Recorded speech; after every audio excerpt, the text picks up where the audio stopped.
Welcome back to Eliana's kitchen. तर आज आपण तिळाच्या सारणापासून दोन झटपट असे पदार्थ बनवणार आहोत।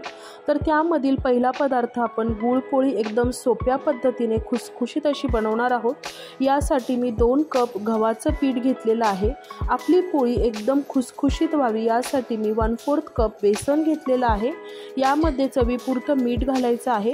मोहन करण्यासाठी मी 1 चमचा तूप घेतलेलं आहे। हे तूप आपण गरम करायला ठेवूयात। तोपर्यंत बेसन आणि गहू पीठ व्यवस्थित मिक्स झाल्यानंतर कडकडीत तूप यामध्ये घालून घ्यायचं आहे आणि चमच्याने व्यवस्थित मिक्स करायचं आणि नंतर हे तूप हाताने छान ह्या पिठाला चोळून घ्यायचं आहे।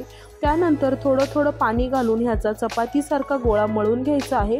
अगदी आपण पुरणपोळीला मळतो तेवढा सैलसर गोळा मळायचा नाही किंवा एकदम घट्ट गोळा मळायचा नाही, तर आपल्याला सेमी सॉफ्ट डो तयार करायचा आहे। थोडंसं तूप लावायचं आणि हे पीठ एकसारखं करून घ्यायचं आहे। तर आपलं गुळपोळीचं जे पीठ आहे ते मळून तयार झालेलं आहे। याच्यावर थोडासा तुपाचा हात लावायचा आणि हे पीठ झाकून एक 10 मिनिटं आपल्याला बाजूला ठेवायचं आहे। तोपर्यंत आपण सारण बनवूयात। यासाठी मी 1 कप तीळ घेतलेले आहेत। हे तीळ आपल्याला 5 ते 6 मिनिटं मंद आचेवर छान खरपूस भाजून घ्यायचे आहेत। तीळ भाजून झालेले आहेत। त्याच पॅनमध्ये 1 कप शेंगदाणे छान साल तडकेपर्यंत 5 ते 6 मिनिटं खरपूस भाजून घ्यायचे आहेत। तीळ आणि शेंगदाणे दोन्ही भाजून झालेले आहेत। दोन्ही थंड करूयात। आता तीळ एका मिक्सरच्या भांड्यामध्ये घालायचे आहेत आणि एकदम बारीक वाटून घ्यायचे आहेत। हे पहा, त्याच भांड्यामध्ये मी शेंगदाणे देखील साल काढून घेतलेले आहेत आणि हे शेंगदाणे देखील एकदम बारीक करायचे आहेत। असं हे दोन्ही बारीक केल्यामुळं आपली पोळी अजिबात फुटत नाही। आता यामध्ये मी 1 कप गूळ घेतलेला आहे। हा गूळ आपल्याला यामध्ये हाताने प्रथम मिक्स करायचा। तर आता यामध्ये मी 5 ते 6 वेलची घेतलेले आहेत, पावडर घातलेली नाही आहे। आता हे सर्व मिक्सर पुन्हा एकदा मिक्सरला लावायचं आणि छान एक संघ करून घ्यायचा आहे। तर सर्व मिक्सर या ठिकाणी मी अशा प्रकारे बारीक वाटून घेतलेला आहे। तर आता या मिक्सरपासून आपल्याला वडी करायची आहे। तर यासाठी मी 1 कप हे मिक्सर बाजूला घेतलेलं आहे। आता वडी बनवण्यासाठी सर्वात प्रथम एक ट्रे सेट करूयात।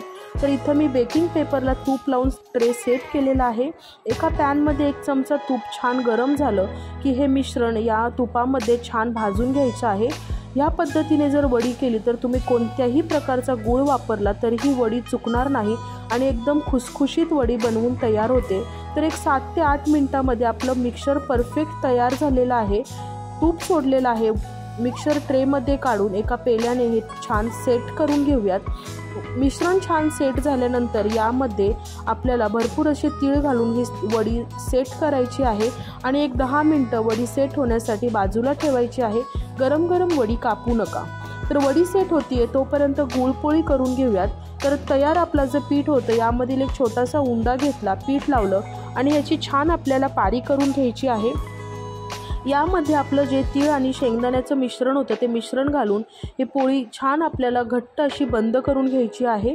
पोळी छान बंद करून झाल्यानंतर हातावर एकसारखी करून घ्यायची आणि प्रेस करायची सर्वात प्रथम हातावर। त्यानंतर पीठ लावून हे अलगद हाताने कडेने लाटायला सुरुवात करायची आहे। अगदी मध्येपासून लाटू नका। तर इथे दाखवल्याप्रमाणे कडेने ही पोळी लाटल्यामुळे सर्व सारण कडेपर्यंत पसरलं जातं।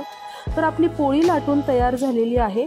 तर पोळी भाजण्यासाठी तवा हा मीडियम गरम असावा, नाहीतर पोळी पटकन जळली जाते। तर आता दोन्ही बाजूनी छान तूप लावून ही पोळी अगदी खरपूस होईपर्यंत शेकून घ्यायची आहे। तर इथं सांगितलेली टिप्स वापरली तर तुमची गुळपोळी आणि तिळगुळाची वडी एकदम परफेक्ट बनवून तयार होते। तर दोन्ही बाजूने देखील तूप लावलेलं आहे आणि आपली खरपूस अशी पोळी भाजून तयार झालेली आहे। अशाच प्रकारे सर्व पोळ्या आपण भाजून घेऊयात। तर हे पहा, मी एक पोळी तुम्हाला खोलून दाखवते। सारण एकदम परफेक्ट कडेपर्यंत पसरलेलं आहे। तर दुसरी देखील पोळी भाजून घेत आहे। तर इथे मी जी वडी बनवलेली आहे अशा पद्धतीने कोणताही गूळ वापरून तुम्ही ही वडी अगदी परफेक्ट बनवू शकता। सर्व गुळपोळी तयार झालेली आहे। तर यामधलं दाण्याचं कूट आणि तीळ एकदम बारीक वाटल्यामुळे आपली पोळी अजिबात फुटलेली नाही। भरपूर असं तूप लावायचं आहे आणि गरमागरम तिळगुळाची पोळी तयार आहे। तर आपली वडी देखील सेट झालेली आहे। आता ही वडी कापून घेऊयात। तर साधारणतः 15 मिनिटांनंतर वडी एक आरामात कापली जाते। तुम्ही तुमच्या आवडीच्या शेपमध्ये ही वडी कापू शकता। वडीचं टेक्स्चर किती परफेक्ट आहे तुम्ही पाहू शकता। एकदम सॉफ्ट खुसखुशीत अशी वडी बनवून तयार झालेली आहे।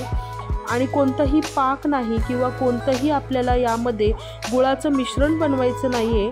तर हे पहा एकदम सोप्या पद्धतीने खुसखुशीत तिळवडी बनवून तयार झालेली आहे। व्हिडिओ आवडला असेल तर व्हिडिओला लाईक शेअर आणि एलियानाज किचनला सबस्क्राईब करा। Thanks for watching, take care.